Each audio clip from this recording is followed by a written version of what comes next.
Rhythm धर नच खतिर बतरी पायल मेकअप कर में उत्तम भइल बड़ी घायल। बाबू मेकअप ढेर भइल, चलो भैया बोलिला उन्होंने पैसा मिली। फिर 2 रुपया दिबैब। अरे अब की पारी तार जंगला केवाड़ी कुल लग जाई, चिंता जिन करो। अच्छा रुको चलो तनी। दौरा में डेग डाली। Presented by Adishakti films.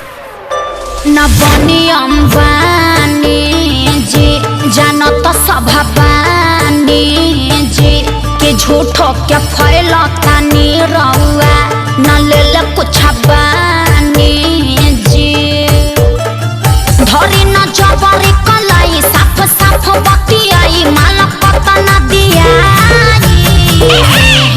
अरे मुँह खोल के मांगा मुँह मांगा जानू दा ए ब्यास मान न जा। अरे फेंकू हो गया औरी देहब कुछ ही ना। क्या दीजिएगा? 2 रुपया हो 2 रुपया आ गई औकात पर। 2 रुपया हो 2 रुपया हम जानता नहीं। बोरा में अकेले ला 2 रुपया हो बोरा में अकेले ला 2 रुपया हो उमर हिला के पौने 2 रुपया बोरा में अकेले ला 2 रुपया उमर हिला के पौने 2 रुपया। अरे अब विवेक जी फिर से आई तो गौरा में क्या देना छुआता पसीना भेजल समीज हो बाटना कि भेजल समीज हो बाटना कि भीतरे रोबे सब चीज भेजल समीज हो बाटना।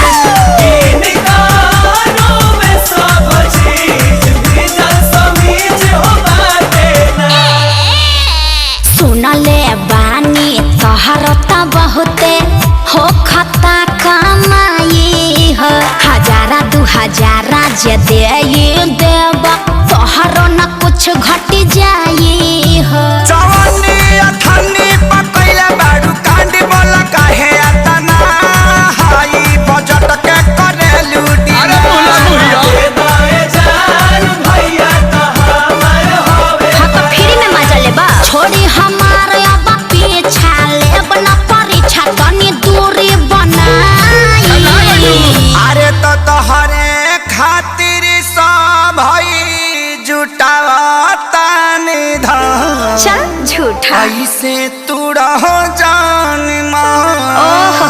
अरे होई पगली के पाछा पगली झर पर का ब्यास। हाँ तो तहार कहे भभाता 2 रुपया हो 2 रुपया का खा 2 रुपया हो 2 रुपया कहत जा। तोरा में अकेले ला 2 रुपया हो तोरा में अकेले ला 2 रुपया कमर हिला के पौने 2 रुपया ना होई तोरा में अकेले ला 2 रुपया रे कमर हिला के पौने 2 रुपया। तू लोग कीप साइलेंट रहबा लोग की ना काहे खातिर आयतना कमाइला एगो झुमका बना पेन्हाइला जीवन बीमा तोहरो कराई हो सब बेनाई। हाँ तो एगो हाई हिल के सैंडल किनवा दो लोग सुननी हरो डनली गली क्या ठीका तोहरो तक तने चले हो ठीक सुन लिया। त कंजूस क्या पहले तू बाड़ा रुपया करोड़ों बा भले हो। अरे अचल संपत्ति हो करबू तू राज सुन सुन करे जय कबेर हमरो बना दो मिजान सुन सुगीना त जीवन भर बैठी के छिलबू पिया। अच्छा अखिलेश खेसारी है ने आई आपका श्याम क्या बोलाई रात भगाना गवाई शहर तक बाजेला। अरे धन धन्य कैलू दिल से बाटे धन्यवाद वेलकम जादव जी। रह जीवन भर जिया जिया मजनू के सारू तू तो देखे में लागत तारा का? हारू बेबी फारू बजट बढ़ाओ। बैगनो बेच दे बेच दो 2 रुपया होते हैं 2 रुपया 2 रुपया होते हैं 2 रुपया ले ला चुमा चटाई दे हम 2 रुपया हो चुमा चटाई दे हम 2 रुपया हो अच्छा कालो कटाई पौने 2 रुपया